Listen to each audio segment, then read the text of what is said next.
Foundation Agent George Barsin is monolithic, nearly 2 meters tall and rectangular-shouldered, like a Bruce Timm cartoon.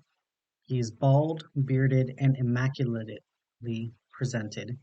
His suit is tailored. There are few which will fit him off the rack. He arrives at the Green Place, right first thing after dawn, 6 o'clock. The address is isolated. An acre or two of ill-maintained scrubland off a spur of the main highway north out of Ojai. Barsin is part of the Foundation's anomalous religious expressions division. They do cults. Green is not the name of the cult which Barsin is here to confront, but a code name. Barsin doesn't know the real name. At the briefing last night, it was explained that there are legitimate security reasons to use code names instead of true names here. But those reasons were not explained.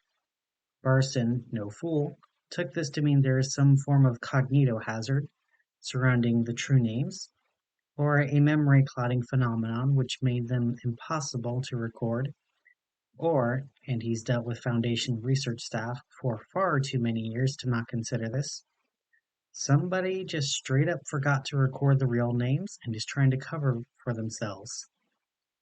If there's an SCP number, he hasn't been told it. The house is an ugly white sprawl, one story, wood construction, no two windows alike in design. Decaying. There are piles of junk, lumber, rusted vehicle components, drums of filthy green water. Willow and sycamore trees are encroaching from 2.5 sides, drizzling leaves and seeds and miscellaneous biological gunk all over the roof, clogging the gutters. Through the windows, only closed curtains and blinds are visible. The front door is standing ajar. Barsin proceeds inside, cautiously. The entrance opens almost directly onto a large lounge/diner/kitchen area. The room is darkened, light almost spilling from the entrance door. Barsin leaves it open and feeling its way around the edges of the window coverings. The place is dirty and smells of mold. The still air is like an oven and is extremely quiet except for the faint, animated sound of someone talking away down the hall. Words not entirely clear. Wasps, and yeah, it's going to be sharp inside. And when you're made to move, that's you'll bleed from. Barsin goes down the hall, passing a wall decoration which was once a mirror, but has been completely painted over in black. After a brief search, during which he ascertains that the rest of the house is empty, he comes to the final room. This door is closed, but the focused rambling is coming from inside. At home, it's super easy. I'm going to give you something. An easy 2-part project for you to take away. And don't forget all thumbs below. Part 1. Find someone weaker than you. Barsin knocks, loudly, twice. The patter stops. Nothing else is heard. Barsin opens the door. The room is dark, its window blocked with a thick curtain. There is a computer desk in the corner opposite the door, about as cluttered as a desk can realistically get, strewn with partially disassembled hardware, USB keys, chocolate wrappers, scraps of paper, ballpoint pens. There's a gaming mouse, unable to move, for junk. There's a good quality video camera setup, a monitor, video feeds on the monitor, and dust. There's a cheap skeletal swivel chair in front of the monitor, and a young man of about 20 slouched uncomfortably in the chair. He is skinny, with discolored, pale skin, which Barsin thinks could be caused by malnutrition. He has what was, at one point, a stylish, fashionable haircut, but is now in some disrepair. And when he turns around, Barsin sees that he has dark rings around his eyes. It looks like he hasn't slept in a year. He reeks. The room is filled with that odor, almost thick enough to see. In the same way that anomalous viral religious phenomenon, the cult, gathering around and above this young man like an anvil cloud, is named Green, he himself is named Red. Good morning, Barson says. We saw your streams. The youth pulls his headphones down. The fuck are you? My name's George Barsin.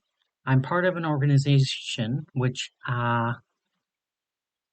Red launches out of his chair like a rabid greyhound from a cage. He comes fist first, losing the headphones. Barson shifts his weight slightly to the left, leaning away from the punch. He catches Red's arm and pulls it forward, violently deflecting the attack's momentum and bringing the youth teeth first into the doorframe. Red stumbles back, crouching. He finds his footing swiftly.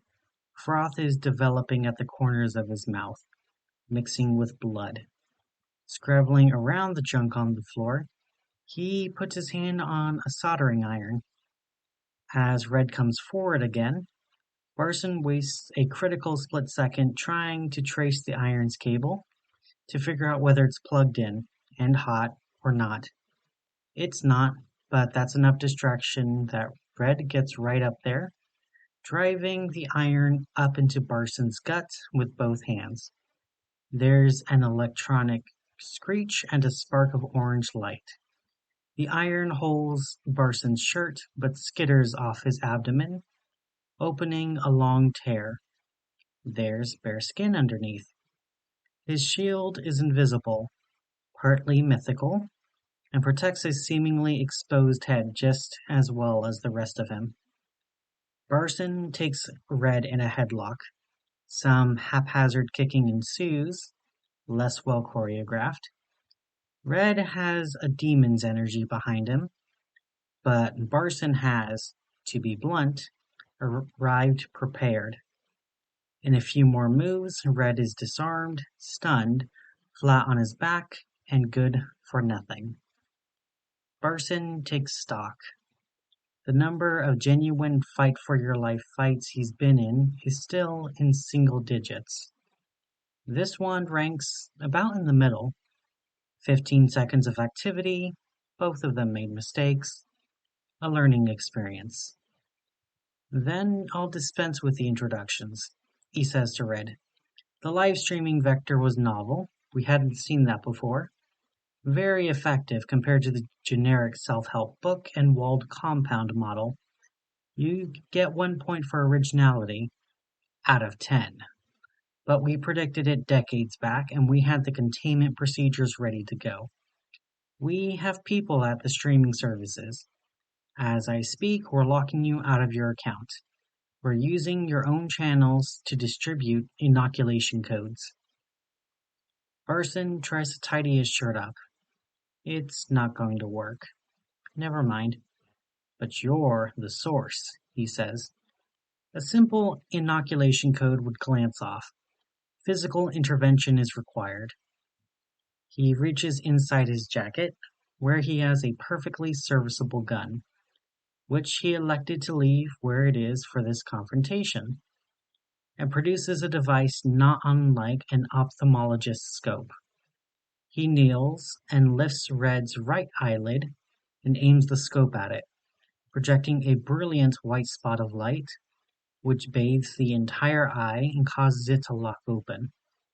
Almost all of Red's musculature locks up as well, effectively pinning him to the floor. His teeth clench. Barson says to Red, "This man is innocent. Nobody can deserve what you've done to him. Release him and leave this reality forever." Through gritted teeth, Red says, "Who the fuck are you?" All right. Barson pushes another button, changing the projected light pattern from a pure white disk into a complex spiral star designed in red and blue. There's A crack, like ribs being forced apart, and then the youth screams. It doesn't sound like red. It's a full body scream, anguished and hopeless, and as loud as he's physically able to make it. It comes up from his belly and goes on, flat out, until he runs out of breath and gasps and does it again, arching his back and clawing at the floor. After the second full breath, he cools down to a sobbing wail. Jesus Christ, don't send me back, please. I won't. It's okay. Don't send me back. I can't see. Who's there? It's okay. You'll get your sight back. My name's George. What's yours? There's a pit, the youth says, choking. And it always gets worse. It doesn't stop. There's no bottom. He babbles incoherently for a moment, and then trails off. His eyes dance blindly. You're in a really bad place right now, Barsin says. The youth vehemently agrees. Something has gone wrong, Barsin explains. And that thing, that horrific thing which went wrong, has found you and abducted you and replaced you. It's out here now, using your skin as a finger puppet, walking you around, making you talk, replicating. That nightmare you're having is being had by 100,000 people right now. That's the bad news. The good news is that we caught you, and I can still see you in there, and there's a good chance that we can get you out. A good chance? The youth breathes twice. If you can't, he begins urgently. Focus on the red and blue spiral, Barson says. He still has the scope pointed into the youth's eye. What? I can't see anything. That's because you're not directly connected to this optic nerve anymore. But your mind is locked inside something which is. You can't see the spiral, but somehow you know what it looks like. You can sense its shape like a pattern of heat on the back of your hand. Barson's voice is becoming slower, taking on a hypnotic rhythm. The spiral idea is going in, spreading and flourishing, occupying more space. The more you think about the spiral, the more you realize you can't think about anything but the spiral. The youth seems to have nothing to say to this. His breathing stabilizes. Your thoughts are slowed, Barson continues. The spirals fill you up, recursively, like ice crystals, until you can't move. Your brain knows it's being poisoned. Even though you're blind, you feel a reflexive need to look away or block out what you're seeing. A long enough exposure is fatal. There is a long, heavy pause, during which Barson does nothing but shine poisonous light into the young man's eye, while studying that brightly illuminated eye himself, tracking the progress of the ocular response, waiting for a particular tell. It's not a clear-cut thing. There's a small amount of guesswork. He waits until he's sure. Finally, he releases the button on the scope, shutting it off.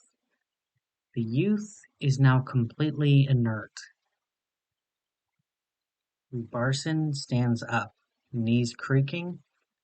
He relaxes and sighs. His shoulders untense a little. He puts the scope away. You can think of this as memetic chemotherapy, he says.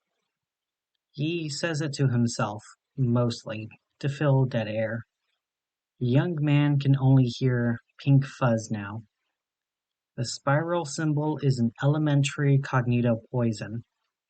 A long exposure is fatal, but a just barely non-fatal exposure is recoverable. You will recover from this poison, and Red cannot. You will survive, and Red will die. Because you, my man, are an intelligent, creative human being. And Red is... He reflects on his briefing and what he knows of the grain phenomenon, and the 100,000 people suffering and raving inside of it right now. They are in all parts of the globe. He has seen some photographs of what takes place in homes occupied by Reds. Appalling messages. He's heard a strictly limited amount of highly redacted audio. Dispassionate people make better field decisions. That's the rule he was always taught. But remaining dispassionate is harder on some days than others. A piece of shit. Barsin potters around the room for a little while, taking a closer look at some of the computer hardware. Nothing notable there, although he finds a stand for the soldering iron. There's also a narrow camp bed in the room, with a bedraggled sleeping bag. He clears the sleeping bag away and loads the youth onto the camp bed, in a recovery position.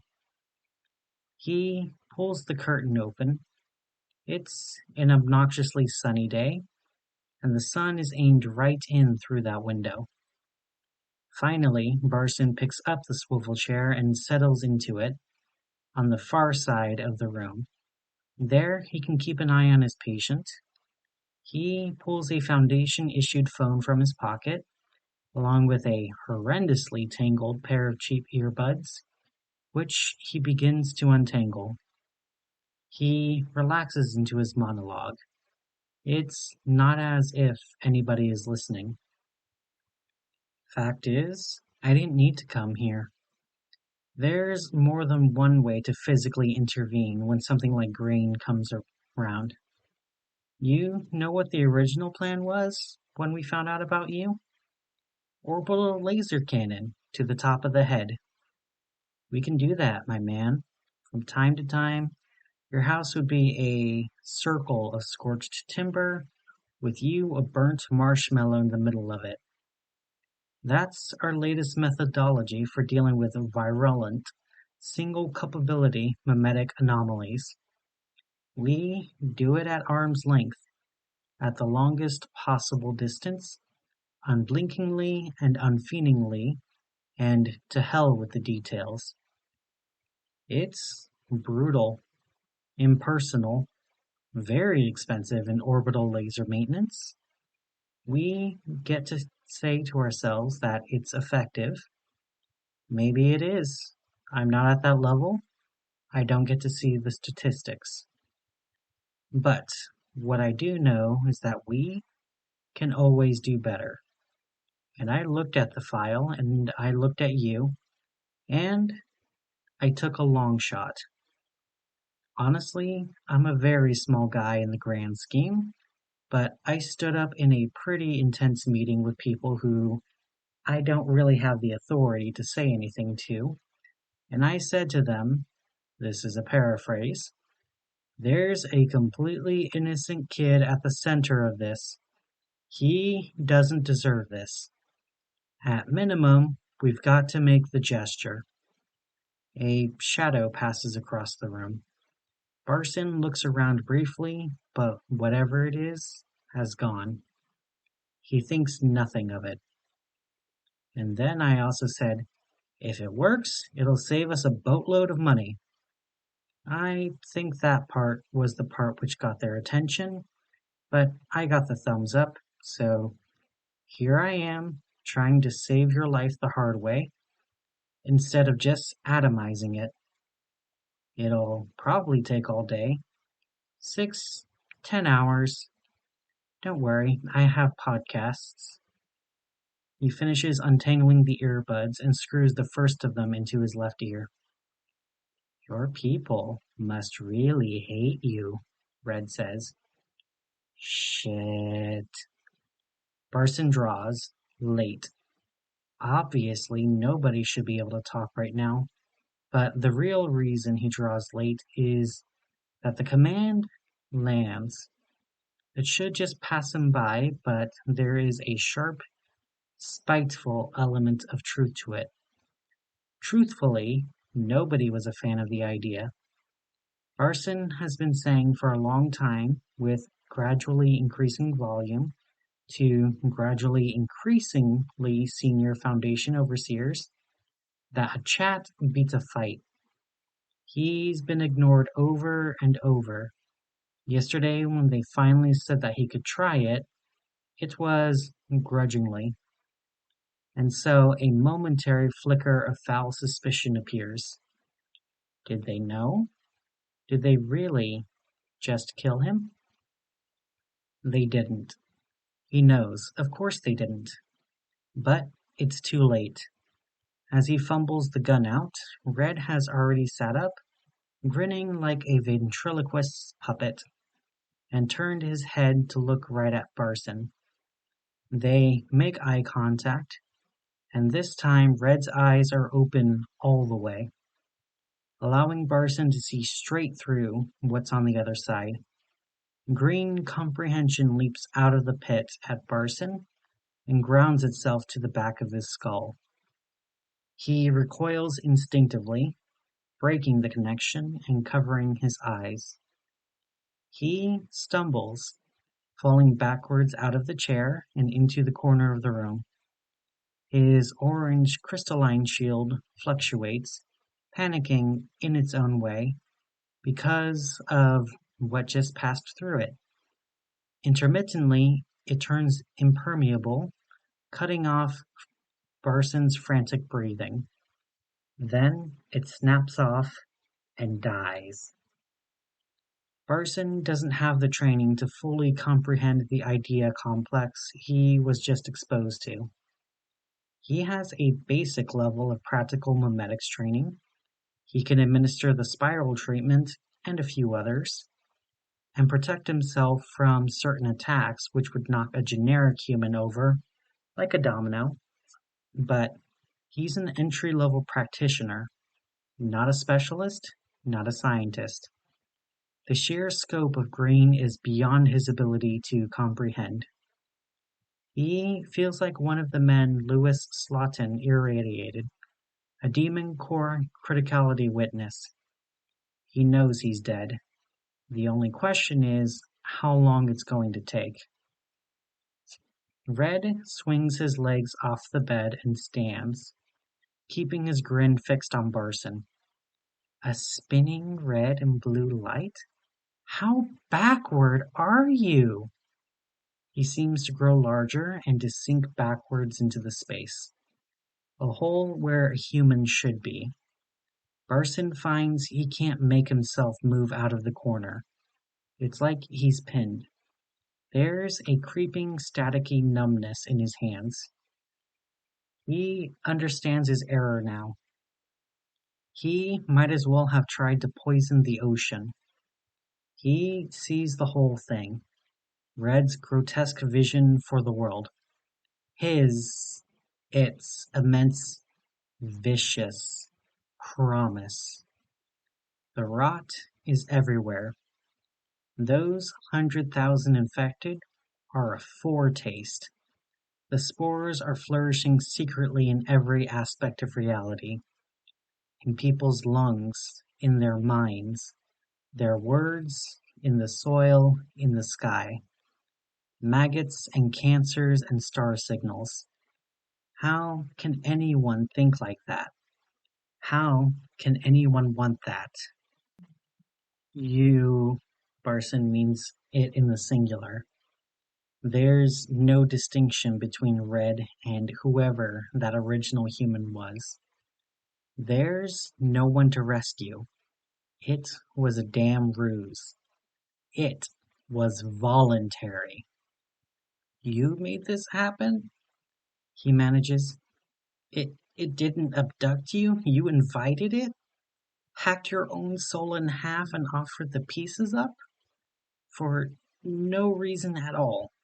You've lashed yourself onto the front of something unimaginable. You can't comprehend how badly this is going to end. You've murdered yourself. Red advances on him. Gun. Barsin's mind is disintegrating, but it gets that one word out. Gun. It's on the floor between them, gleaming in the shaft of orange light pouring out of the window. Barsin fights himself and wins and lunges for it, only then finding that the creeping numbness in his extremities isn't just affecting his hands, it's affecting his own ability to perceive them. He doesn't know that it's a minor antimemetic clouding effect. All he knows is that there's a stump at the end of his arms. Both arms. The gun is inoperable. All he can do is push it around the floor. He shouts miserably and hopelessly. Red laughs and doesn't even bother to kick it away. The Foundation will stop you, Barsin manages, like a mantra. Red cocks his head as if he knows the word foundations from somewhere. Are all of them as weak as you? He concentrates. Comprehension goes both ways. Barsin dimly understands what red represents, which means red, in turn, dimly understands what Barsin represents. Red perceives the power structures which dispatched Barsin into this hated burrow. Red perceives the shadows of the people at the streaming services, and the mobile task force Barsin doesn't know about, skulking out at the property's perimeter, waiting for a go order, which will never come. Red perceives the 4 or 5 brutal, impersonal suits seated at the top of the operation, webbing it together. One of them is toying absently with the laser strike keystick, twirling it around the back of their thumb, over and over, dropping it. That's as far through headspace as Red can search, because that's the limit of people who know about him. It. Red. That's the hit list. A shadow blots the sun out again, the same one as before, for longer this time. Red looks out through the window, giving it a curt nod, and it departs. Barsin slumps to one side, dead up to the shoulders now, conscious that any of these words could be his last. He says, "You think you're in control now, but it's going to kill you too. We can get you out. You can help us contain it." Red crouches, still grinning. "Look at me. Look." Barsin looks. He doesn't have a choice. It hurts. Red makes sure he's being heard loudly and clearly. "No." Zayn 346 Samek Shin, Barsin whispers. Red blinks. "What?" Something bleeps. "E star," Barsin says. "E star." Shit. Red looks around, suddenly genuinely alarmed. The phone. He lost track of Barsin's phone. He finds it beneath the bed and he snatches it up. There's a voice authentication interface. An authentication is nearly complete. Stop. Cancel. Undo. Nothing happens. Wrong voice. He drops the phone, scrabbles for the gun.